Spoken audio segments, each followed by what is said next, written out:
Are coming out to the second annual, we hope, Louisiana Shrimp Festival and Shrimp Aid. This is the Shrimp Aid portion of that title. And so throughout the day, we'll be having panel discussions, cooking demos, and we hope that you enjoy what's going on here as well as what's going on out there. Today's panel, I was trying to think of like all the people, if I could get all the people on the stage at one time that I'd really like to have on stage, that's these folks. So I think that there is obviously there's a lot of issues that folks are facing, that shrimpers are facing, and really everybody related to the food industry in some sense has seen their lives change, especially over the last 3 to 5 years. And this panel hopefully is about some new ideas and maybe some solutions, or at least some efforts that we can come together on. I don't know what will come out with this, but I'm pretty sure that something will. So I'm just going to start, first of all, just if each of our panelists could give their name and just a little bit about who they are and what they do, that'd be great, starting with Dave. Good afternoon, ladies and gentlemen. Dave Williams with Seed Consulting. We're a seafood technology company, and we have solutions associated with process technology, economics, and also genetic testing. We are the developers of the right test along with Florida State University, which has been used to identify issues associated with mislabeling in restaurants up and down the Gulf Coast. We have gone from North Carolina all the way down to Texas, and we have authenticity levels in each individual state, which we're presenting to people at the Federal Trade Commission. Because the first thing, like Alcoholics Anonymous, which Dana and I are very well aware of, the first thing that you have to do is identify you have a problem. And I think we've done a good job of identifying we have a problem. And now we need to start moving along with that phrase into solution phases. And these people, these esteemed panel members, unless they annoy me, will be an instrumental part of that. Sorry. I have a very dry sense of English humor. Just wait, it gets worse, okay? Hello, I am Chef Maya Masterson. I am the chef founder of Black Brew Culinary Collective, also the executive chef of the Bayou, which will be opening in November on Magazine Street, so keep an eye out for that. I am a culinary historian and also a agroforestry master's student. I am 100% committed and involved in making sure that all of my culinary projects are as local and as sustainable as possible. Ron Thomas Hymel. I'm with LSU AgCenter and Sea Grant. I'm the executive director of the Seafood Processing and Demonstration Laboratory located near Jeanerette at the Iberia Research Station, a facility of LSU AgCenter. I've been working in the industry for the past 40 years. I've seen it from when it was what it was back then to what it is now, and all the evolution of the challenges. We're all about developing value-added seafood and helping bring great Louisiana products to the seafood supply chain, from the boat through the processing plant to the distributors to the customers. So we're engaged in all that. We put on educational programs. Like there's a shrimpers meeting going on, we're engaged in that. If there's a processors meeting, we're usually putting it on. So we've got some flyers down here of some upcoming events, and we'll talk about that more. But we're out there, the only facility in the Gulf that reaches out directly to the industry to help them get to the next level. Nacio, owner manager of Hymel Seafood, been a full-time commercial fisherman since 1997, and we have brought a lot of innovation into the industry where we handle our product better, chiller system, plate freezers and our small-scale processing facility that we do our value-added products. We have our farmers market there out front right here, so if y'all guys want to see what we have to offer, what we produce, we try to produce some of the best all-natural frozen seafood. Hi, I'm Michael Nelson, Executive Chef at GW Fitness Restaurant. I've been for 20 years now. Kind of what I've been doing there is using whole fish, which we butcher all in-house. We have a really huge menu, pretty much dedicated to Louisiana seafood. What we've done over the last 10 years or so has really gotten good at utilizing all parts of the fish on the menu, and it got our, customers excited about eating everything that's not the fillet, and we're really proud of that. And I think it's kind of along with what Thomas is doing, getting people more excited eating, parts of seafood that are really going to waste. And there's a lot of opportunities here today with shrimp we're probably going to talk about. But that's my passion, is get everybody to eat every other part of the fish that's getting left behind. I'm David Nacio. I'm captain of the Hamburger. I've been running the boat for over 10 years now. I started out with my dad when he started shrimping in 1997. I was 7 years old. So I've been in the industry for a long time. You've seen the different innovations that we've done. We've made it where it's a lot better sustainable product, and we're trying to be able to make it where everybody be more involved and be able to help us save this industry, because it is really in dire straits right now. So that's all I'm saying. Great, thank you all. By the way, they are all being very humble in terms of their accomplishments and being brief. But you can go to the website, and there are more complete bios on each one of these amazing panelists. So now that we know who everybody is, if we could, actually maybe I'll start with you, Lance, because we're all here basically because of one big problem, which is we're not getting the price for our shrimp that we should be. I mean, is that the question? Okay, or the issue? So I think it's important that maybe we understand some of the reasons for that. Maybe the primary reason and some other reasons, and I think Lance is. Well, I think some of our biggest challenges is competing with foreign imports. And, it's dwindled our industry to probably about 30 to 40% of what it was when I started in this industry. And, fishermen are being strained harder and harder, and, in order to get a premium price, you have to bring in a premium product. But with the dockside prices and the constraints that are on fishermen, they're working with less crew members, they're bringing less ice. I mean, they're really pinching pennies to try to make a buck. And, it's the whole system that is broken down. And, we've kind of broken out of that cycle, because of a lot of things we do. We sell probably about 80% of the shrimp we catch ourselves. Some of it does go to processors, but what really is going to make a difference is not so much the tariffs. I think the fraud that's been going on to this industry is what's been keeping us from getting a premium on our product, because there's no differentiation. Basically lost our identity. And when David Williams came into the picture, I mean, it really gave me hope that if we could combat this fraud and get a true market share, we could start getting a better premium for our products. Right. I think I was on at least one receiving call from you who told me about David for the first time, and about the difference that you thought that this could make in the market. Can you give us just a little bit of gauge or quantification of what we're talking about in terms of prices? So, what it is the misrepresentation of shrimp in the marketplace. And not only that they're swapping the product, they're also putting up stuff in the restaurants to give you the illusion that you're eating a domestic shrimp, when in fact you're not. I mean, Bubba Gump Shrimp is one of the prime examples as they're doing it forever. And, those are some things that once we can get a handle on that. Another one is Popeyes. I mean, Popeyes did the whole thing where the person I work with here in the city called me and asked me to be on this Popeyes commercial.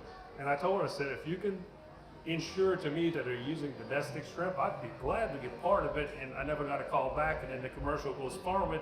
They're in Lafitte using fishermen to pull in a boat. They got someone throwing a casting off a dock, and they're selling these fried shrimp baskets. It has nothing to do with Louisiana other than the illusion that they're selling in Louisiana products. So, you know, some of those things, the Federal Trade Commission is getting involved, and you know, the exposure from David is really highlighting those issues. And you know, just dockside, we're probably close to double on certain sizes, that double price than what we got last year.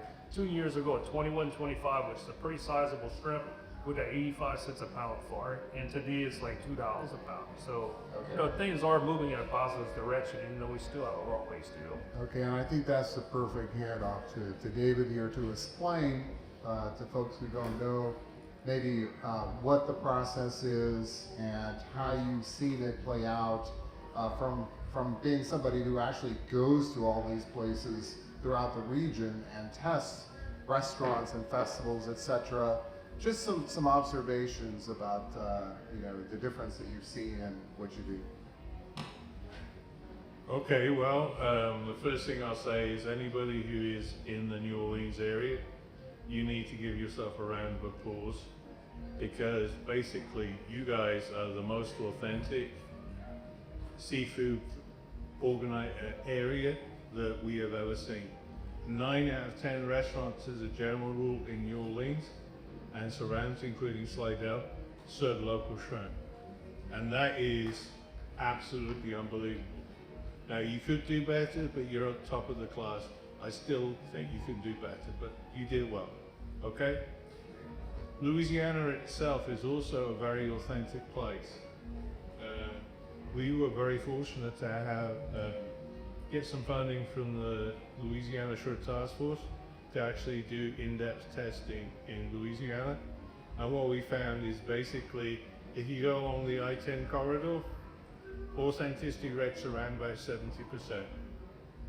New Orleans area, authenticity rate about 90%.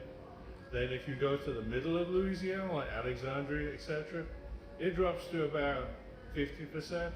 And then if you go to Shreveport, which I don't particularly like because it's not a fun place, it drops down to about 40%.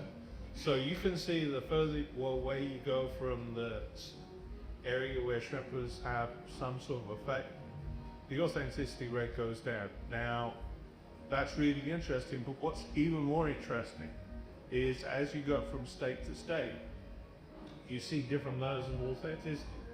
The same shrimp basically gets landed from Texas all the way up to North Carolina, and there doesn't seem to be any particular relationship geographically between authenticity. One thing we do see really obviously is if there's no state regulations pertaining to authenticity on the menu, it's the Wild West. And the Wild West, number one, you know, this would be the equivalent of cowboys and Indians in the Wild West, is Florida. Florida, particularly Tampa City, when we first tested them, 2 out of 44 restaurants were serving ghost shrimp.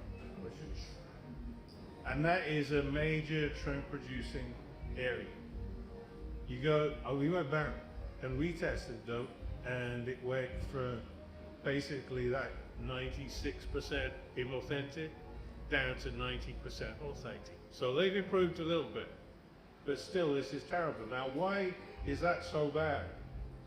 Florida has vast amounts of coastline, and they have a big influx of tourists. And just like Louisiana, Mississippi, Alabama, Texas, people come down to the coast to eat good, authentic seafood. And when they come down to eat good, authentic seafood, the restaurants are not going to say, hey, you see this picture of muddy pond we have on the wall? This is where we get our shrimp. We get our shrimp from India. No, what they do is they have pictures of fishing boats on the walls.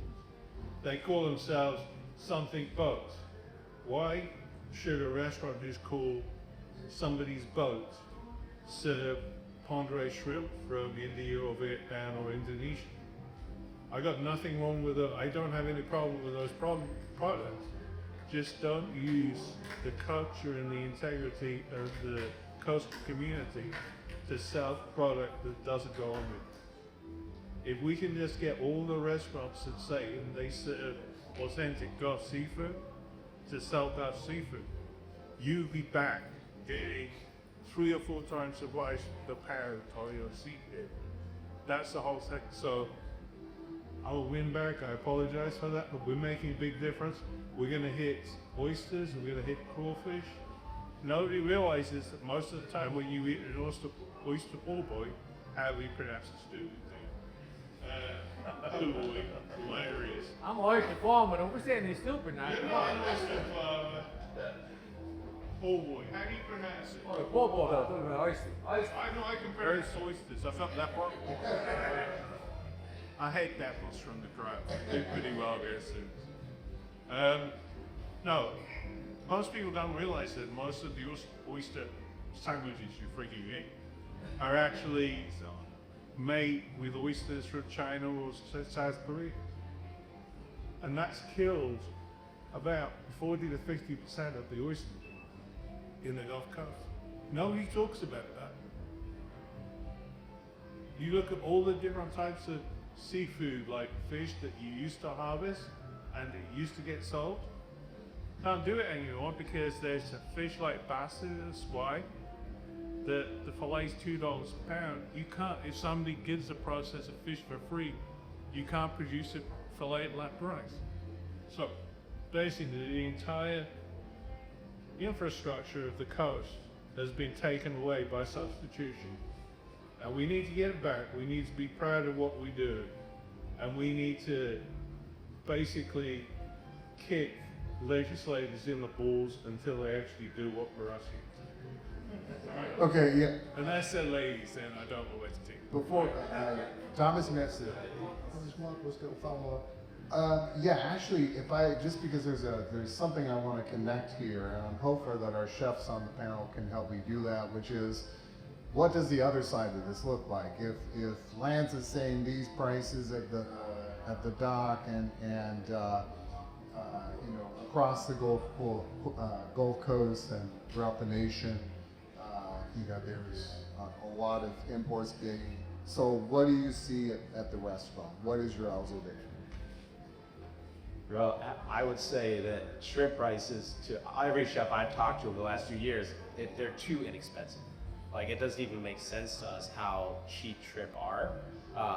Some people are looking at it as a boon and an opportunity, which, you know, it is, because you can buy Louisiana shrimp for basically, you know, the same price as you could buy this inferior imported shrimp.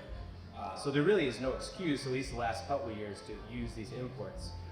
What we do as a restaurant is that we always attempt to find ways to buy these directly from the fishermen and the shrimpers themselves, where we can at least pay that price we would pay to a distributor, which is a lot higher directly to the fishermen would have a pasta. And so at least from us, we know they're getting a very fair market value because we try to remove as many middlemen as possible. So whatever we can find those ways to get through those barriers, that's great. But I think for me, what the issue is with faraway shrimp versus wild shrimp is, you know, the quality. And I think with the naked eye, it's virtually impossible to tell. But when you see how the faraway shrimp is actually raised and the conditions that these shrimps come from, I realized really quick that I would never serve this to my children. And I think that's like the best analogy you can give to people. Just, would you, after seeing this footage of how the shrimp is treated and where it comes from and the human toll that the people actually raising the shrimp, do you feel good about feeding that to your own kids? And I would never put a farm-raised shrimp in my kids' mouth, much less my customers. But I think to the general public, you know, that's kind of what you have to understand is that they look the same, they kind of smell the same, and honestly, they taste pretty similar. But when you really know what it went in to create the product, it really makes you feel terrible about consuming it. It is not a product that I would ever want to feed to another person. Chef Mine? Yeah, especially talking about children, I think this is really important. Over the summer, I spent some time cooking and teaching at a fine arts camp. And what I learned there was really monumental to myself. I don't have children myself, but I realized that teaching children that what they eat has the ability to change the world. It's so important on so many levels, politically, personally, health-wise, and environmentally. It's so important that children know that the quality of food that they eat has so much more of an impact than they think. That's just, it's something I'm really passionate about now, and I just got that over the summer. It was really special. Yeah, real quickly, Thomas, yeah. If I could follow up on that, so I do lots of outreach, talk to lots of groups, including chefs, the general public, foodies and all of that. It's amazing the void of information out there, and including the chef world. There are some that know what they're doing, but I did a program for a New Orleans group of chefs. They had no idea, especially on shrimp. You know, we showed them, you know, all these different things, black spot shrimp, et cetera, and we went through all of that, and it was like, I thought that I was going to go talk to a group that knew more than I did, but they didn't. And so there's this big void out there of regarding seafood in general. They don't know where it comes from. They don't know the story behind it. People in this room do, but most people don't. Say they don't. So that's a big good point. And David, your follow. Yeah, for all the environmentalists, goody two-shoes in this place, I want to push forward a piece of what I consider extreme impulse. Okay, we have a huge resource of protein, all natural, wild-caught protein, all around our bountiful seas. We choose not to harvest it, maybe because you want to go out and catch a redfish on the weekend or whatever. The huge issue with that is we're bringing in protein from countries that are actually protein deficit. So you think about Indian shrimp coming here. We're taking protein away from a country that needs and requires protein. They're starving people. We bring it to us to sell and consume here, and guess what? We take all the protein that is swimming around our seas and we say, we don't need that. So what we're actually doing is, if you think about it, we're causing starvation and killing people in third world countries by importing shrimp. That's a very radical viewpoint, but somebody tell me that I'm not. The other thing that I'll connect to that is we are also destroying subsistence and artisan fishing communities by eating imported shrimp, and mangroves being the home to many of those communities. All right, so we've established that prices are strangely low, that even chefs think that the dock prices are way too low. This is a problem, by the way, and I think this is a whole other, we could spend hours talking about the reason that Louisiana dock prices are lower than some of our neighboring states.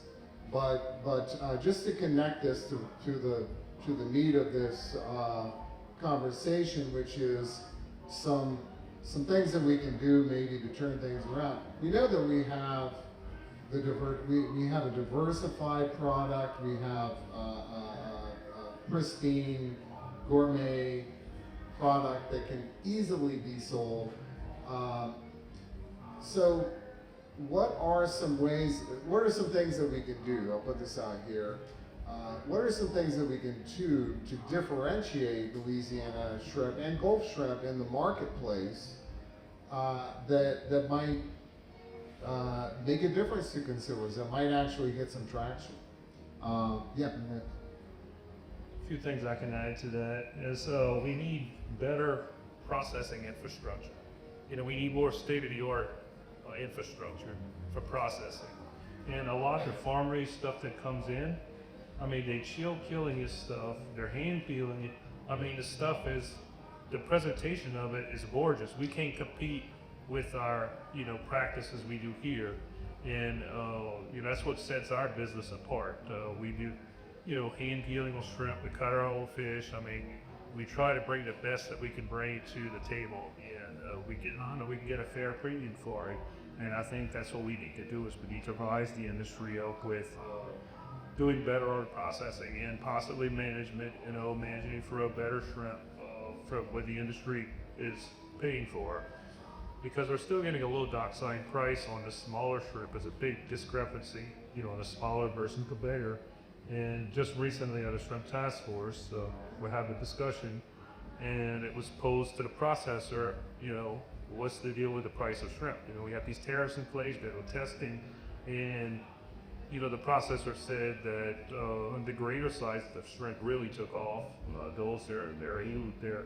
They're paying more than they've had paid in the past. In the smaller shrimp, his words were that we're doing a service to this industry by buying, but it's a difficult shrimp to sell. It's more like an ingredient shrimp. Like he said, the shrimp that are bringing the premiums are the center plate shrimp, just the largest size of the shrimp. But handling practices, quality, chilling, cold chain. We need to professionalize this industry a little bit. I think it would help a lot with putting us on a different. I want to follow up with. They also need to be able to figure out a way to be able to get new blood in the system. There's not enough young people that's in the fishing industry. It's not much an incentive to go into it. They don't know if they're going to make money or not. There's no guarantees in it. The price is just the way that they are. There's no incentive or anything to look forward to, for anybody who's like, oh yeah, I want to become a fisherman. No. There's obviously no guarantee, but there's no support. So there we go. Wait, one more thing on what I had for it. So I had a document about a week and a half ago that said we need to get this on the agenda. And it's a very controversial issue, but fishermen in general can relate to this. Is that for our May season, which is our spring season, brown shrimp season, going into the brown shrimp season for an 800, which is a small shrimp, what a brown shrimp normally was at 800 should be catching fish and berries. We were getting 90 cents a pound for these shrimp, leading up to the season. The prices did get put out till the night before the season opened, and it dropped it from 90 cents to 60 cents. So you have crabbers, you have people who are doing something, making a living, but they're counting on getting 90 cents a pound to go catch these shrimp, so they stop doing what they're doing, get their boats ready for shrimping, and then when they go out shrimping and they come in, any profits they would have made has been just swiped from them right away. So, those are some issues that I'm not saying it's corruption, but it's more so collusion. That no one wants to put out a price, and whenever the first person puts out the price, they just follow suit with it. And the fishermen really don't have any advantages when it's the deck stacked against us in this case. Okay, great. David, you had something?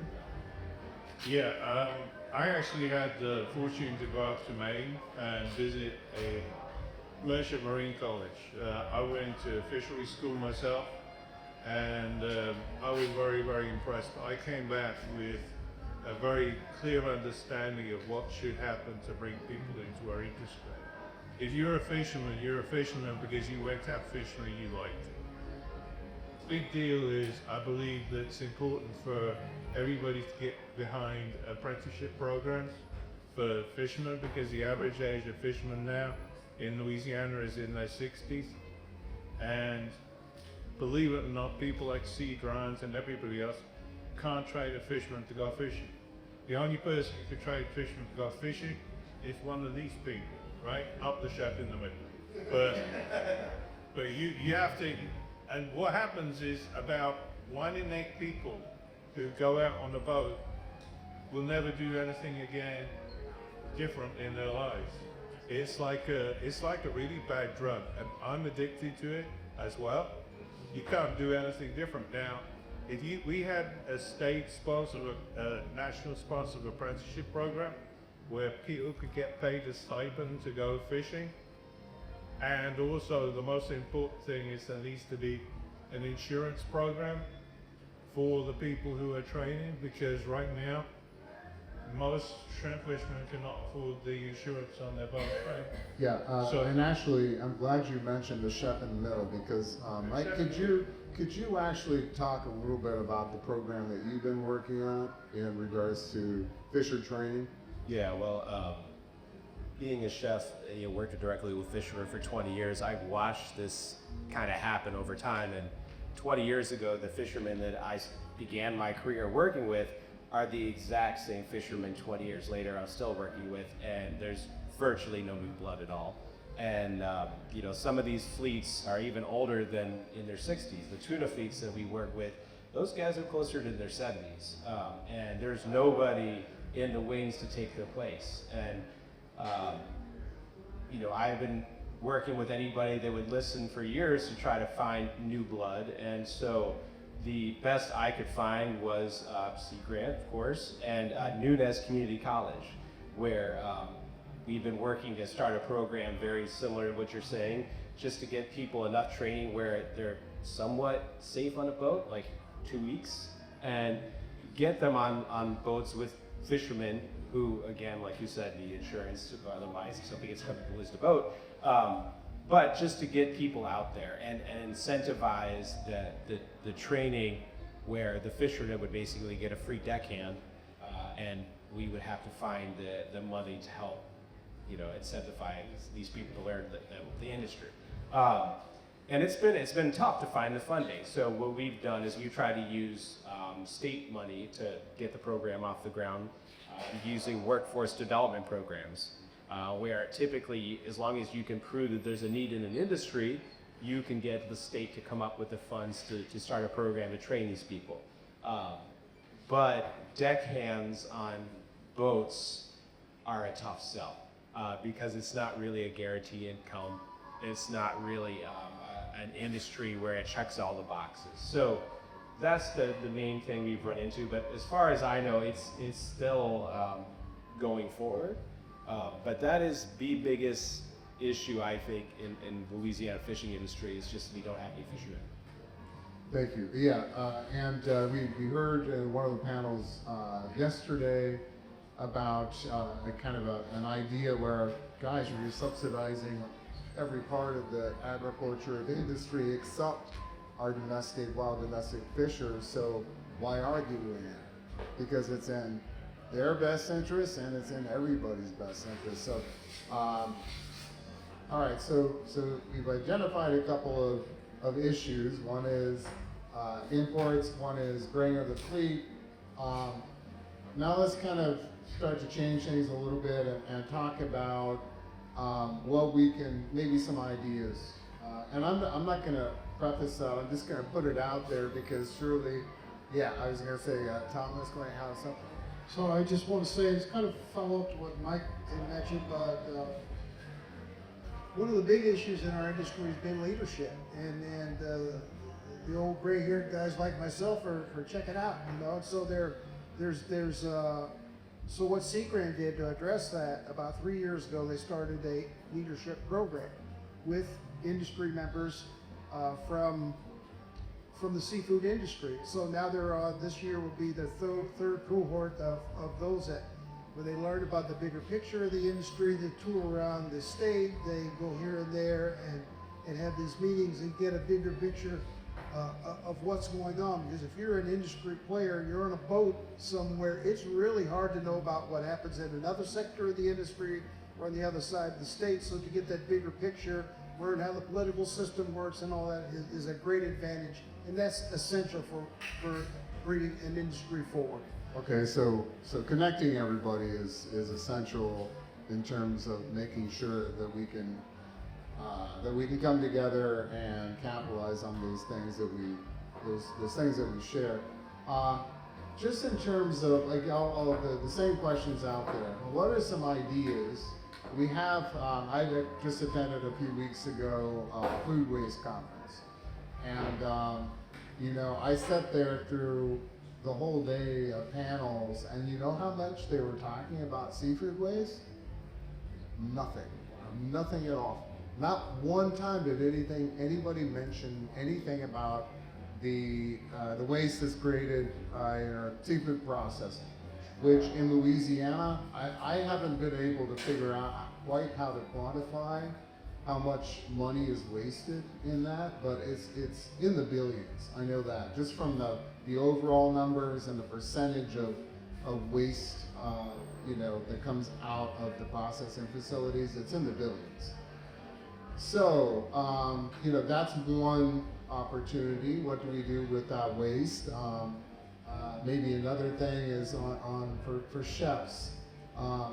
What are some ways that we can begin to look at different products that the shrimpers offer? For example, Lance offers soft shell shrimp. He also offers sometimes the beautiful little Gulf squid that comes in as bycatch. So sometimes we're talking about other species when we're talking about shrimp and vice versa. So in my mind, and again, correct me if I'm wrong, because some of this stuff I'm just, out there, but when we're talking about shrimp, we're talking about everything. Because shrimp is the base of our seafood industry throughout the Gulf Coast. So the processing facilities, the distribution network, everything is connected, at least in terms of percentages by shrimp. So having said that, any responses, questions, or comments? Chef? So I'm really big on fermentation, and I'm also really big in transforming byproducts into something that we wouldn't usually use them as.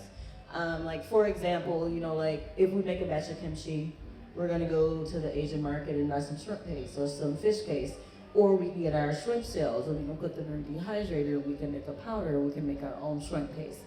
Things like that. Fish sauce, we can make with those little squid. It's really easy to do. You set it in a jar and let it sit for a couple months, and you come back and you got some really good fish sauce. It's all about not just thinking outside of the box about what you can do with these products, but thinking about looking at other cultures and what they do with these byproducts. I learned how to make fish sauce when I was in Japan. And it's like their fermentation culture is just something that is well beyond what we do here. And also things that are extremely simple to do here, and at the level that a lot of the chefs that I know are cooking and preparing things, it seems like it should be common sense to be using these byproducts for something else. I made a flour with shrimp shells that I dehydrated and used that to batter the shrimp, and the shrimp had a more shrimpy flavor, and that might sound silly, but it was really amazing. And it's just being creative, being innovative, and thinking outside of the box with these products, because when it comes down to it, every part of this animal can be edible. Mike? Yes. Yeah, I mean, shrimp flour, I would buy that. I kind of was like, wow, I could make a roux with shrimp flour. You've got all these ideas going right now. I think shrimp, you got the head, you got the body, you got the shell. Like there's places to go with that, but it's a relatively edible animal the way it is. For me though, I find that the biggest issue is just education. That 80% of all domestic seafood is actually sold in restaurants. And so the biggest players in the game are actually the chefs. We are the decision makers who decide what goes on our menus. Some of us have bosses that will veto our ideas, but at the end of the day, though, the chefs are the decision makers who are going to make that change, and getting them the education to understand the difference of what they're serving, and just like Thomas said, that they don't know, and he assumed that they did. And so, when I work with some chefs and taking them to processing facilities mainly for fish, just to show them what it looks like to get the products that they buy. They just buy fillets. None of them have, most of them never even butchered a fish. And so when you take them and you allow them to see the process, they're shocked by how little of this product are actually eaten. That the vast majority of everything that comes out of the ocean ends up in the trash. And when they're actually given the opportunity to see these other pieces of the animal, to taste them, to understand that, wow, there is a lot more to eat here, they actually are excited about it. They just don't know. And I think a lot of that could be, taken care of with shrimp, to really let them understand the difference of what they're serving, and where the stuff comes from, and just taking that real pride in what you serve. A lot of them have that, they just don't have the education to make the right decision. Perfect. Yeah, and Lance, he's working with. We're serving over here in Nikkei some shrimp that I'm getting from him, and can you tell us a little bit about that? Well, I just want to talk about the shrimp waste. Okay. So there used to be a few of them. There was one in Dulac that went on for several years, and they were making organic fertilizer. So they were drying the shells in a big kiln and pulverizing it, turning into powder fertilizer. There's another one. He kept off 2 years ago, and I went by his plant, and the smell is horrific. I think that's one of the biggest challenges. Is these places that, like the one we went to in Ocean Springs or wherever it was at Chitin plant. And that wasn't for consumption, that was pharmaceutical grade chitin beetle bacon. And I can't believe that place is not in business anymore, because when we toured it, they said this stuff is worth more than gold, by the gram. It sounded like it's going to be very successful, but I think maybe the smell factor, the community says not in my town, so that's one of the challenges. Yeah, absolutely. And just real quickly though, what I was referring to is the reason I bring it up is because as part of that market diversification and the uniqueness that we have, with the oysters, for example, the off-bottom oysters, it's catching on. We're talking about designation, geographic designation, brands, and all of that's connected. Shrimp, there's been a couple of efforts actually gone through CRAN, I think, but a couple different Ds that have come up. But there's a particular shrimp that you're working with that I think folks would be very interested in. So we're working with a family that owns some private property, and they have a private canal, and they have wing nets on that canal. And a wing net is just a net that they let off the dock at Mother Nature. The current puts the shrimp in the net. So these shrimp that we're getting has literally zero carbon footprint in the harvest method. The quality of the shrimp is something that I've never seen before, because it's Mother Nature. These shrimp are ready to leave. They're ready to leave the estuary. So when they harvest these shrimp, there's all orange shell shrimp, all uniform basically in size. And then we added a shrimp grater to the operation that was on my boat. And last year we bought a lot of shrimp, but this year we're buying twice as much shrimp, because last year those shrimp were hand graded. And now with the mechanical sorter, before they used to have 8 or 10 people on a belt grade these shrimp by hand, and now they have 2 people operating a grater, and they putting out a lot more product, using technology. We could follow up on the grader. Lance had a need for a clean grade for his plate frozen shrimp in the box. And so we went to the folks that make the crawfish grader, the carrying company, that their machine is used across the crawfish industry. It's the only one. So we went to see them in North Dakota. They developed one for shrimp. Took us 6 years to finally get all the bugs out of it, and now it's working on the Bayou and making this beautiful grade of shrimp. It's incredible. So this is the first add-on shrimp grader ever in industry. I wouldn't say that, but there's a couple. We've worked with one from Nova Scotia. So I want to move this to back to Captain David. Just about, can you? Bycatch is something that popped up here. Can you give us an idea of what? I know that you all have your bycatch percentage down more than most shrimpers, but can you give us an idea of what your net looks like and what's in it? Yeah, just bycatch, because there's always going to be some. Really, it's 10% at most. You're not a very good example. You're too good. I'm just saying. Yeah. It's not very much bycatch. Right. Majority of what we pull up is shrimp. And we have the fishing schooner, we have the TED on there, it's ultra-sized tank, we have the PVC pipe that goes in front of the flap, that makes the water pressure where the fish come out and shrimp go down to get net. And it comes up, we can mark all kinds of fish that are tested anywhere. We pick it up, it's all the ain't fish in there. It's mostly all shrimp. So that technology is working. Not everybody's using it. And certainly not everybody's using it as effectively as you all are, because the average bycatch rate on shrimp boats is a lot higher than that. Well, 2 or 3 times that, yeah.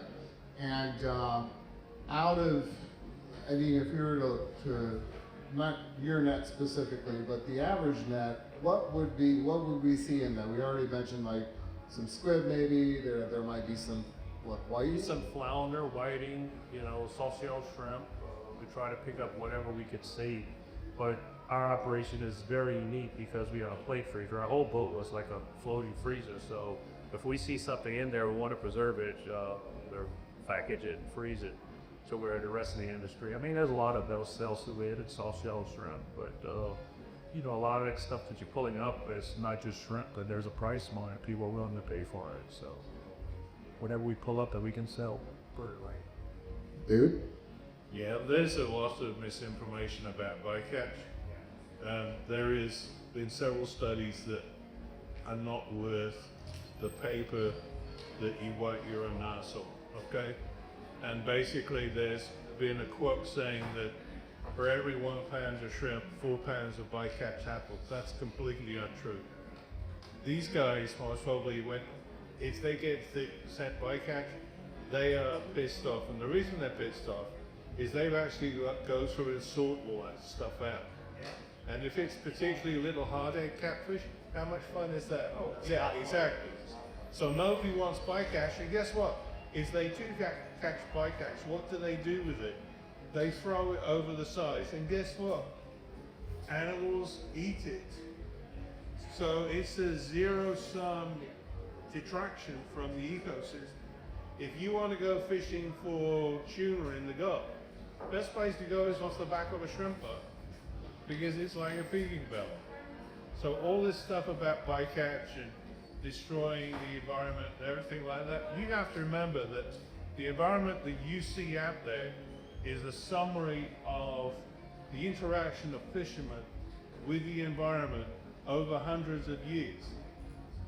It's got nothing, if you stop fishing in the Gulf and stop fishing in an area, you actually end up with an ecosystem that you don't like anymore. Like if you don't keep the base stirred up, you get what they call now like biofilms and stuff like that. If you don't go out and harvest oysters over a certain period of time, that oyster reef will die. Because what happens is you get a biofilm on top of it. Baby oysters don't like it to sit on that biofilm, and the whole reef goes. So you have to remember that beautiful, pristine place that you think nobody's touched is there because of commercial fishing. You stop commercial fishermen, you're going to end up with just a place you don't particularly like. Okay, yes. Good night to that. During the oil spill, they had sea life that was actually dying from starvation, like seagulls, pelicans, different animals like that. While we was working on the oil spill, was shut down most of the show. So they depend on us. Absolutely, yeah. So it's the whole ecosystem. Excuse the water. Okay, so I want to leave some time for some questions because I'm pretty sure we'll have some.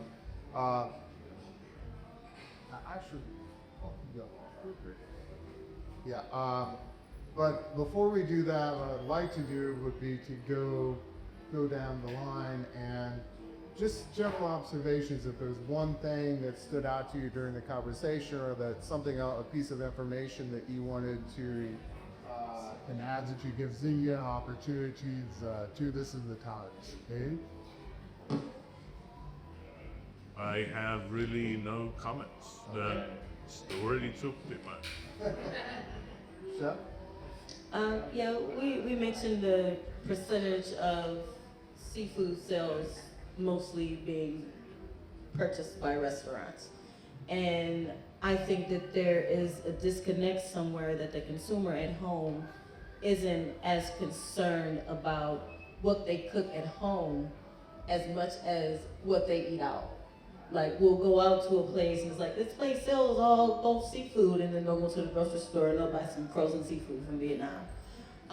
There has to be some kind of way to get the average consumer excited about eating local seafood.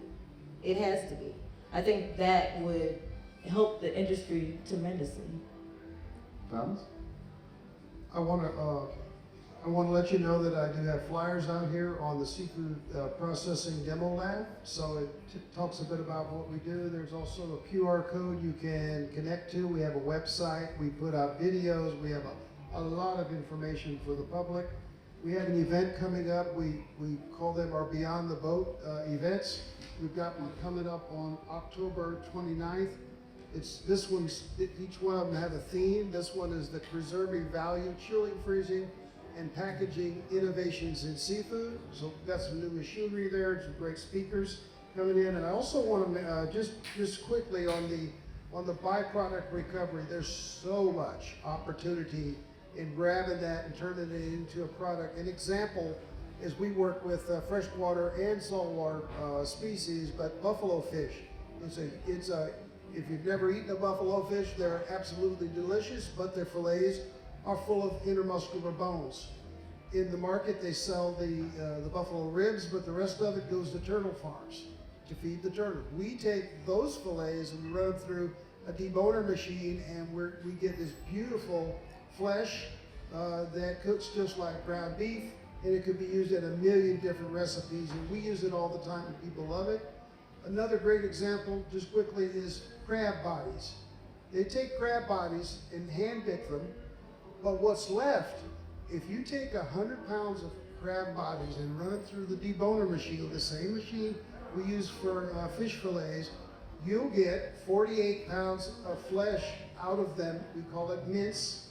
We do the same thing with the frames of catfish after they've taken the meat off of it. There's a whole world of work that we're working now with all of that. And we have canned menhaden, and it tastes just like sardines. Thanks. So, something I'd like to add as far as the infrastructure. I have some fellow fishing friends out of Alaska, and those folks are 20, 25 years ahead of us with processing and technology. And one of my fishing buddies from up there, he has permits to do black cod, halibut, spot prawns, different fisheries, and he has a plate freezer on his boat. So he goes and harvests, his quotas and whatever seasons are available, and he freezes it all, and he sends it to reprocessors and pays for a service. So he, harvests the product, freezes it, makes it stable, and sends it to processors, and he gets his fish back in fillets, smoked, all these different products that are value added, that are way more valuable than the whole fish, and he pays a service for it. So that's something that I think the Louisiana can really use as a facility with a cold storage freezer, also, deheading, grading, freezing, those types of things where if fishermen had a place to go to and bring some product, then maybe more fishermen could do the types of things that I'm doing. And one of the reasons I could do the things that I do is that my son became my captain 10 years ago, and I do the value-added stuff shoreside, and the processing and selling, that's all a full-time job. So most fishermen won't want to take it on. But if they have a place that they could send 20% of their product to, that they could store some stuff to sell in the winter time, to carry them through, I think that's something that could be utilized by a lot of fishermen. So. Wait, let's meet again. Well, since you guys are all here, you really have no excuse now. If you know better, do better. Just ask questions. When it comes to shrimp, that should be a slam dunk. Read the labels. Ask the people at the restaurants. As long as there's a demand that people actually care, people will do better. So, just try. If it's all you can eat buffet, I'm going to tell you now, it's not domestic shrimp. So, please don't go to all you eat seafood buffets. Like, you're not eating anything from Louisiana ever.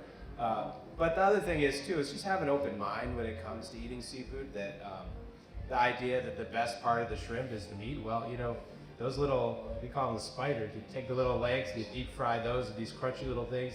Fantastic. Like, there's a lot of really fun ways to eat shrimp, and really every other kind of seafood, especially fish. I mean, we only eat on average about 35% of the fish of everything we catch, period. So you're talking easily 65% of everything we catch out of the ocean does not get eaten by people. So there is plenty to eat on these animals that we would never treat another animal the same way. And the analogy I always like to use is the chicken. When I fillet chicken the same way you would fillet a fish, and I take those 2 fillets off the side and chicken breasts, and I lay those down and grab the whole rest of the chicken and throw it in the trash, everybody looks at me like I'm crazy. Well, that's exactly how we treat fish. And so just having an open mind and realizing those same pieces and parts that we enjoy off of a chicken, those legs, those thighs, that dark bead around the bone, exists on every other animal, especially out at the ocean, and that is the most delicious part of the fish when you actually give it a chance. So, ask for those pieces and parts, look for them on menus, and try to get more excited about it, because the most simple and important thing we can do for sustainability is just eat more of what we already have. Everybody wants to point fingers and say this is good, this is bad. Well, the only bad thing is what's in the garbage. So getting people excited about everything else there is to enjoy about the things we pull out of the ocean is probably the simplest and most important thing we could all fit. Thank you, Chef. Captain? I don't have much to say. A few things we may have talked about, I had on the article. Okay, all right. Any questions out there? Yes, Len. So actually, what is the best way to educate chefs? Like, is there an association or a trade journal or a trade group that you really respect that could teach you this in a My experience, you got to get them in a room, and it's really hard to get them because they're always working. So, but if you can get them into a room and then they love show and tell. So we have chefs that come into our facility. It's a lot of hands-on show and tell things, and they get it. I remember the first time that Chef Michael here saw when he saw that crab mince. And he brought it to our attention what this stuff was. He says, you have no idea what this is. And so on we go. So it is like that. They come, they see, they do. There's so many ways to do seafood, to process seafood, to smoke it, to make sausage, to do all these different things. And we learn from the chefs as well as what they turn us on to their ideas, so it's a back and forth collaboration. But you got to get chefs got to see it. One of the things I wanted to add, I thought you was going to hit on it, was the videos that y'all did years ago, like the professionalization, the handling. They went through every fisheries in the state. So why don't you bring that up? So we do have that. So our Louisiana Fisheries Forward videos are like these Nacio quality.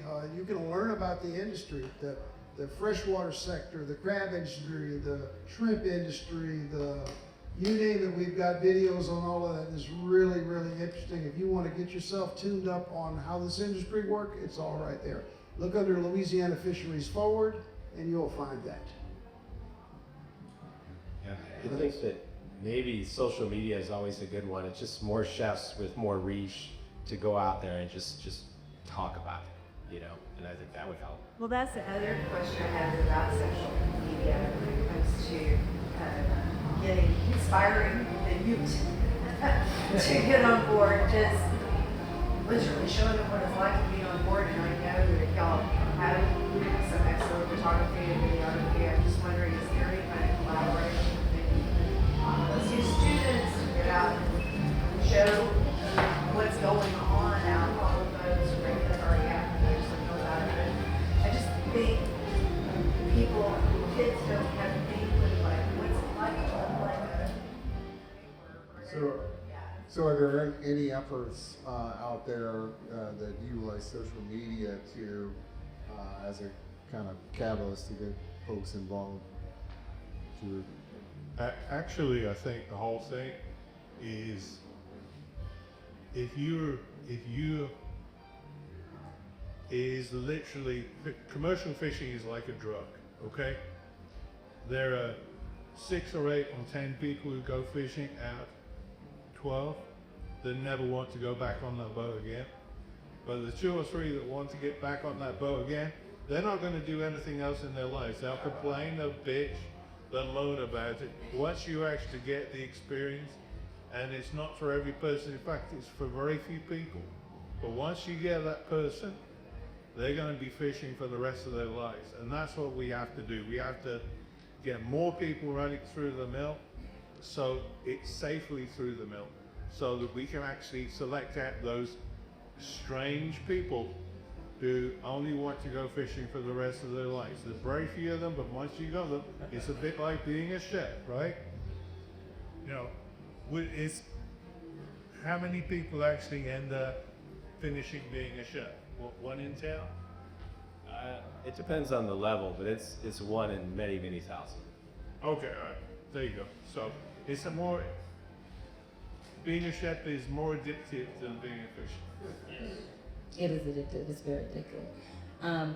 As far as social media and educating other chefs, I feel like we as chefs have that responsibility to educate each other, and especially on social media, highlight the products and our local fisheries and our local shrimpers and things like that, because people come to my social media and they want to know what I'm cooking, who I got it from, you know, like stuff like that. And I feel like it's the same for a lot of chefs that are like on the same kind of like level, like low key in the media a lot and stuff like that. It's like people come to see what I'm doing and how I'm doing it, and it is my responsibility to bolster these industries with my social media presence. Thank you. And I will mention too that we do have a few local institutions, Noki, that I know Mike has been involved.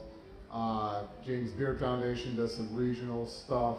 Southern Food and Beverage Museum does some stuff. So there are some efforts on the chef level to educate chefs. Let's see, we have a couple more questions. George, Becky. One comment and then one question for the chefs. I'm not gonna like it, but I might ask you. Right. Lance, I'm so proud to see you and your son.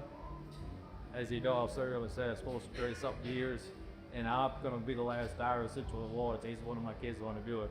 So it does my heart good to see that. Really, I want to tell you all. Now this is for the chef. For the past 5 or 6 years, we've been getting extra jumping for our chefs. Maybe a fourth of what it was in 1986. But all my members of the association all ask the same question. Cap, what's going on? How come we never see recipes that would come in? The menu price that would come down.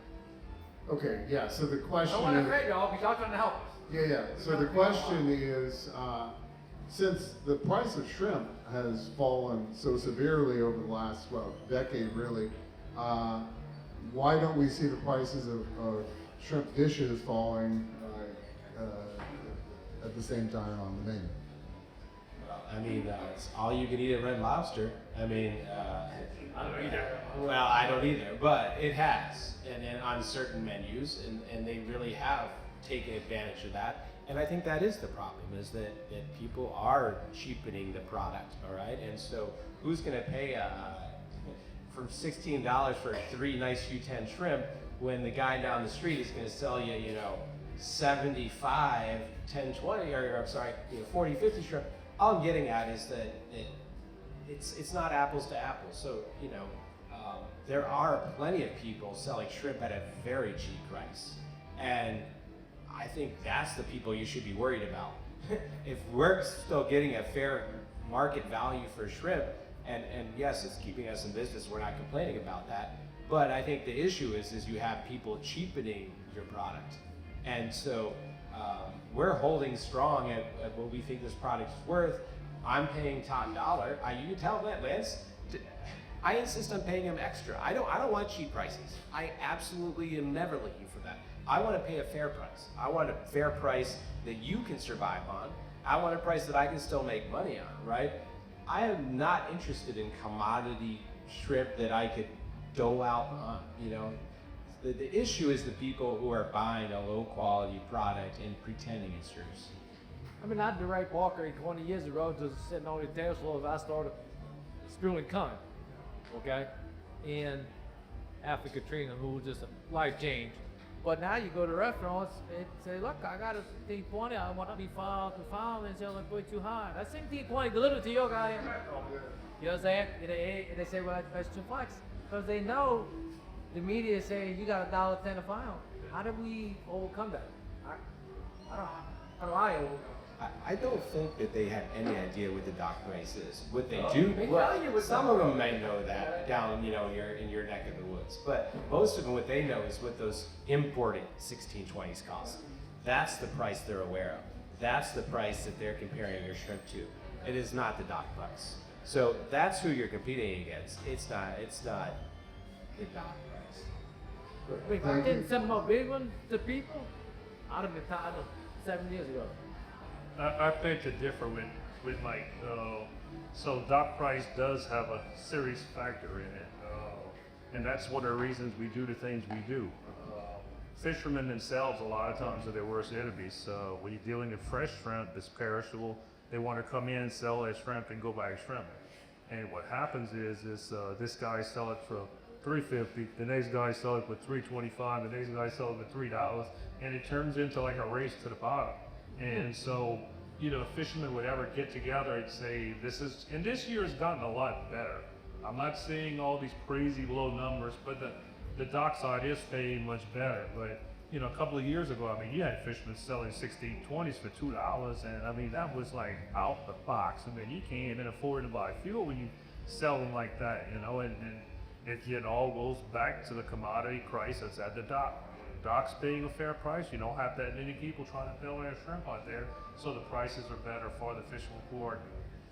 Thanks. Okay, so I have enough time for a couple more questions. I think one in your back. Yeah, is there, speaking to, Brady's comment about association, is there a space for a cohesive liaison that understands the operational aspects of a restaurant? Because these restaurants are trying just to make it. A lot of times their margins are low. The fishermen have all their complex contributions and challenges, but there doesn't seem to be, I was here yesterday too, so I hear the restaurants speaking one language, okay, and they have to actually go out and want to promote Louisiana shrimp. But that you also have these restaurateurs that are just trying to make it.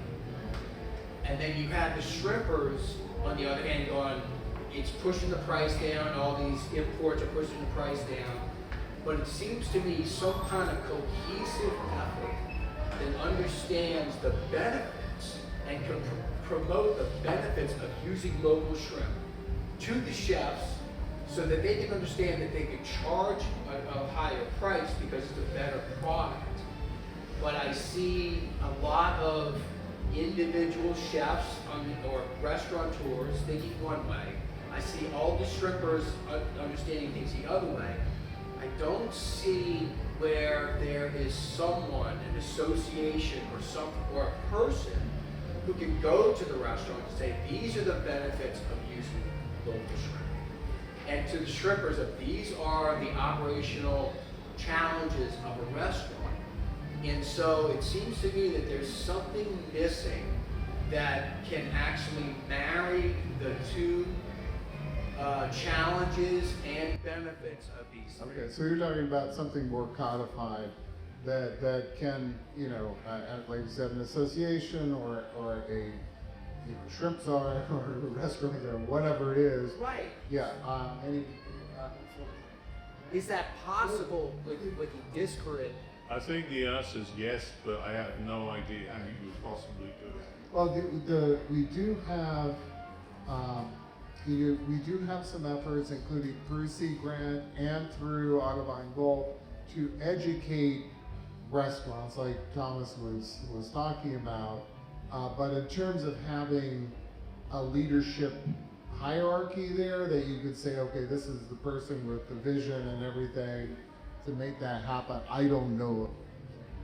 So the reason I ask is because I spent 35 years in the restaurant business. Okay, mostly in high-end steakhouses. Okay, and we got our product from a very reputable source that was a place where not just anybody would get their meat from who's just trying to sell things just to sell a steak.